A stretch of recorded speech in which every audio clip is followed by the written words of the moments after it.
Hi கசியா Tamil விவசாய அனைவருக்கும் வணக்கம். ஸோ இன்றைக்கி என்ன வீடியோ பார்க்க போகிறோம் அப்படின்னா, இது மோட்டிவேஷன் வீடியோவாக தான் இருக்கும். இந்த அப்ளை பண்ண போகாமல் இருக்காங்களே, அவங்களுக்கு வந்துட்டு இது முக்கியமாக பார்த்தாங்க அப்படின்னா கண்டிப்பாக அப்ளை பண்ணிடுவாங்க.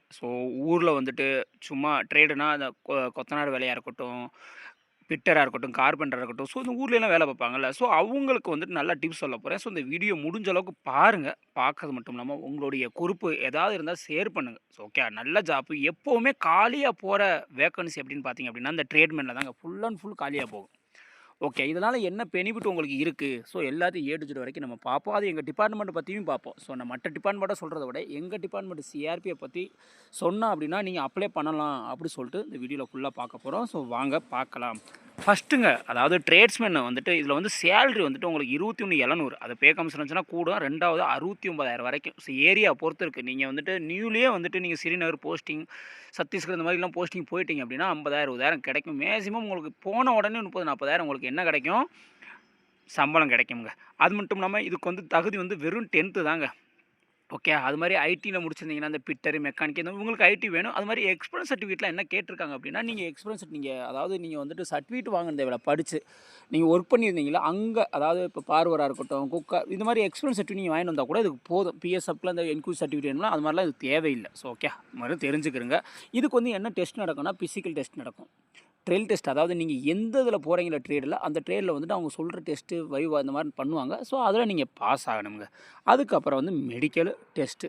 டெஸ்ட்டு அந்தளவுக்கு பிரச்சனை இல்லை. ஏன்னா நீங்கள் ட்ரேட் டெஸ்ட்டையும் ரன்னிங்லையும் பாஸ் ஆகி போயிட்டீங்க அப்படின்னா எனக்கு தெரிஞ்சு vacancy full and full pass ஆகிற சான்சஸ் இருக்கும். கட்டாக பார்த்தீங்கன்னா ரொம்ப மட்டமாக தாங்க வரும்.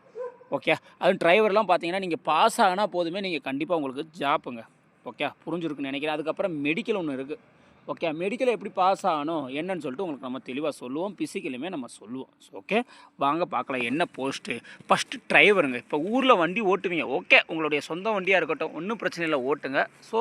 வர விருப்பம் இல்லைன்னா ஒன்றும் பிரச்சனை இல்லை. இப்போ வந்துட்டு யாருக்காவது வண்டி ஓட்டுறீங்க அப்படின்னா, இப்போ நீங்கள் இருக்கீங்க ஒரு டிரைவராகவே இருக்கீங்களே, இப்போ நீங்கள் எங்கேயாவது போனால் அப்படின்னா உங்களுக்கு மரியாதை இருக்கும். பட் ஃபுல் அண்ட் ஃபுல் கிடைக்குமா அப்படின்னு கூட அந்தளவுக்கு ஒரு ஐடி முடிச்சிருப்பாங்க, ஒரு இன்ஜினியர், ஒரு சாதாரண ஒரு கம்பெனியில் வைப்பா ஒரு 15,000 சம்பளம் வாங்குவாங்க. நீங்கள் அவங்களோட அதிகமாக வாங்குவீங்க. இருந்தாலும் அவங்களை எப்படி தெரியுமா, வாடா மாப்பிள்ள உட்கார அப்படி தான் கூப்பிடுவாங்க. இதே நீங்கள் யூனிஃபார்ம் சர்வீஸில் வந்துட்டு போனீங்க அப்படின்னா, நீங்கள் படித்தது 10th இருக்கும். நீங்கள் வந்து டிரைவர் ஜாப் ட்ரேட்மேனாக ஒர்க்காக இருந்தால் கூட நீங்கள் ஊரில் வந்து பார்த்தீங்க அப்படின்னா, வாங்க சார் வாங்க, உங்களை அவ்வளோ மரியாதை பட்டு உட்காருவாங்க.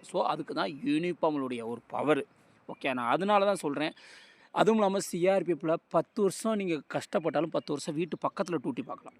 அதனால நான் அப்ளை பண்ணால் அடித்து சொல்லுவேன் அப்ளை பண்ணுறதுக்கு. ஏன்னா எல்லா இடத்துலையுமே சென்ட்ரல் ரிசர்வ் போலீஸ் இருக்குது. ஏன்னா 200க்கு மேலான அதிகமான பட்டாளம் இருக்குன்னா எங்கள் டிபார்ட்மெண்ட் மட்டும்தான்.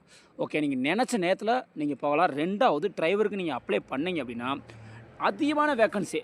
ஓகே, இருக்கிறதுலையே இந்த வேக்கன்சி வந்து ஃபுல்லாகுமானா கண்டிப்பாக எப்போவுமே ஃபுல்லாகுதுங்க. போன தடவைலாம் 30-35 பேர் தான். நீங்கள் பாஸ் ஆகி போனாவே நீங்கள் வேலைக்கு போயிடுவீங்க. எப்போவுமே ஃபுல்லாகாது. இந்த வருஷமே ஃபுல்லாகுமான்னு கட்டி இப்போ 200 பேர் கேட்குறாங்கன்னா அந்த 200 பேர் ஃபுல்லாகிறதுமே எனக்கு தெரிஞ்சு பெரிய கஷ்டம் தான். அதனால தான் சொல்கிறேன், முடிஞ்ச அளவுக்கு டிரைவர் ஹெவி லைசன்ஸ் வச்சுருந்துச்சு, லேட் பிக்கப்பாக இருந்தால் கூட நீங்கள் என்ன பண்ணிடுங்க அப்படின்னா அப்ளை பண்ணிடுங்க. ஓகே, அதுக்கப்புறம் என்ன நடக்குதுன்னு பார்த்துக்கலாம். ஓகே, அதுக்கப்புறம் இதுக்குள்ளே என்னென்ன டெஸ்ட் இருக்குது, என்ன பண்ணணும் ஏது பண்ணணும்னு சொல்லிட்டு நான் உங்களுக்கு சொல்கிறேன். அங்கே போய் நீங்கள் ப்ராக்டிஸ் பண்ணிக்கிறங்க. அதுக்கப்புறம் மோட்ரு மெக்கானிக் இதெல்லாம் ஐடி முடிச்சிருக்கணுங்க. ஓகே, அது மாதிரி மாலிக்கு வந்துட்டு எதுவுமே தேவையில்லை. பக்கத்தில் உள்ள நர்சரியில் வந்துட்டு என்ன பண்ணுறீங்க அப்படின்னா, நர்சரினா இப்போ தோட்டத்தில் வேலையெல்லாம் பார்ப்பாங்கல்ல, ஒரு கவர்மெண்ட்டும் இருக்கும், கவர்மெண்ட் நர்சரி இருக்கும், ப்ரைவேட் நர்சரி இருக்கும். நீங்கள் அங்கே போய்ட்டு அவங்கள்ட்ட போய் ஜாயின் பண்ணுங்கள். ஜாயின் பண்ணி அவங்களோட சேர்ந்து வேலை பாருங்கள். நல்ல ஒரு ஜாப்பு. ரெண்டாவது நீங்கள் வந்துட்டு ஹெட் கான்ஸ்டபிள் ஆன பிறகு நீங்கள் ஜிடிலேயே வந்துடுவீங்க. ஜிடி உள்ள டூட்டி தான் பார்ப்பீங்க. இந்த ட்ரேட்மெண்ட் ஃபீலாகவே இருக்காது. ஆனால் தோட்டத்துக்காரவங்க தான் சொல்லுவாங்க. ஆனால் நல்லா ஜாலியான ஜாப்பாக தான் இருக்கும். உள்ளே இருக்கிற தோட்டத்தை வேலை பார்க்குறது கூட உங்களுக்கு ஆள் என்ன பண்ணி கொடுத்துருவாங்கன்னா, எக்ஸ்ட்ரா வேலை பார்க்க ஒர்க்கிங் பண்ணுறதுக்கு ஆள் கொடுத்துருவாங்க. இதுக்கு வந்து என்ன டெஸ்ட்டுன்னா, அவங்களுக்கு உரம் எப்படி ஒரு கண்டை கொடுத்து எப்படி என்ன மண் போடணும், இதை பண்ணணும், எந்த கிளைமேட்டில் எது பண்ணணும்னு சொல்லிட்டு தெரியணும். நீங்கள் அதனால் நர்சரியில் போய்ட்டு ஒர்க் பண்ணிவிட்டு அவங்ககிட்ட எக்ஸ்பீரியன்ஸ் சர்டிஃபிகேட் வாங்கிக்கலாம் 2 வருஷத்துக்கு முன்னாடி. ஓகே, நீங்கள் இப்போ கூட பார்த்துக்கலாம். அது மாதிரி கார்பெண்டர்லாம் ஆசாரி வேலை தெரிஞ்சால் தான் பார்க்க முடியும். அதுவும் அது மாதிரி ட்ரெய்லரும் அப்படி தான். டெய்லருமே தெரிஞ்சால் தான் நீங்கள் பண்ண முடியும். யூனிஃபார்ம்ஸ் இந்த மாதிரி எங்கேயாவது ஒர்க் பண்ணீங்க, எனக்கு நல்லா தைக்க தெரியும் அப்படின்னா தெரிஞ்சால் நீங்கள் பண்ணலாம். ஓகே, அதுக்கப்புறம் ப்ரெஸ் பேண்ட்டு. இதெல்லாம் வந்துட்டு ப்ரெஸ் பேண்டாக இருக்கட்டும், இப்போ என்சிசி இந்த மாதிரி இருந்தால் மட்டும்தான் நீங்கள் பண்ண முடியும். அப்படி இல்லைன்னா பக்கத்தில் ஏதாவது இந்த பேண்ட் இது இருப்பாங்கள்ல, அவங்கள மாதிரி ஏதாவது இருந்துச்சு அப்படின்னா நீங்கள் அங்கே போய் ப்ராக்டிஸ் பண்ணுங்கள். ப்ராக்டிஸ் பண்ணிங்க அப்படின்னா ஈஸியாக பாஸ் பண்ணிடலாம். நான் பிகிலர் ஏற்கனவே ஒரு வீடியோ போட்டிருக்கேன். அந்த வீடியோ பார்த்துக்கிறேங்க. பார்பர் நான் திரும்ப சொல்லிட்டேன். பார்வருக்கு நீங்கள் இப்போவே நீங்கள் ப்ராக்டிஸ் பண்ண போகணும். ஏதாவது ஒரு கடையில் நீங்கள் கிட்டிங் ரொம்பலாம் கஷ்டப்பட தேவையில்ல. ஓரளவு தெரிஞ்சிருச்சு அப்படின்னா நீங்கள் ஈஸியாக டெஸ்ட்டில் பாஸ் பண்ணிடலாம். பயப்பட தேவையில்லை. இது அவங்ககிட்டயே நீங்கள் எக்ஸ்பீரியன்ஸ் சர்டிஃபிகேட் மாதிரி அவங்க ஏதாவது அந்த நம்பர் இருக்கும். அந்த நம்பரை வச்சு சிகில் அவங்க ஒரு சர்டிஃபிகேட் நீங்களா டூப்ளிகேட் பண்ணி சைன் வாங்கிட்டு வந்தீங்கன்னாவே ஆட்டோமேட்டிக்காக நீங்கள் போயிடலாம். அது மாதிரி கேர் டிஸ்டன்ஸ் இது வந்துட்டு உமனுக்குங்க. ஓகே. உமன் வந்துட்டு பியூட்டி பார்லர் எதுவும் பண்ணியிருந்தீங்க அப்படின்னா ஈஸியாக ஜாப் கிடச்சிடலாம். ஆனால் வேக்கன்சி கம்மியாக தான் இருக்கும். ஆனால் நல்லா தெரிஞ்சிச்சு அப்படின்னா ஈஸியாக வேலை வரலாம். நல்லா ஒரு சேலரி கூடுது அப்படின்னு சொல்லுவேன். அதுக்கப்புறம் வந்துட்டு என்ன அப்படின்னா பெயிண்டர் தெரிஞ்சால் தாங்க வர முடியும். ஓகே. இது வந்து எம்டியில் தான் இருப்பாங்க. அவங்களோட சேர்ந்து தான் இருப்பாங்க. ஸோ நல்ல ஒரு ஜாப் தான். இதில் வந்துட்டு அவங்க நினச்ச டைம் வேலை பார்த்துட்டு நினச்ச டைம் போய்க்கலாம். 2 மணி நேரம் நைட்டு டியூட்டி வரும் அவ்வளோதான். அதுக்கப்புறம் குக்கை பற்றி சொல்லணும்னு தேவையில்லை.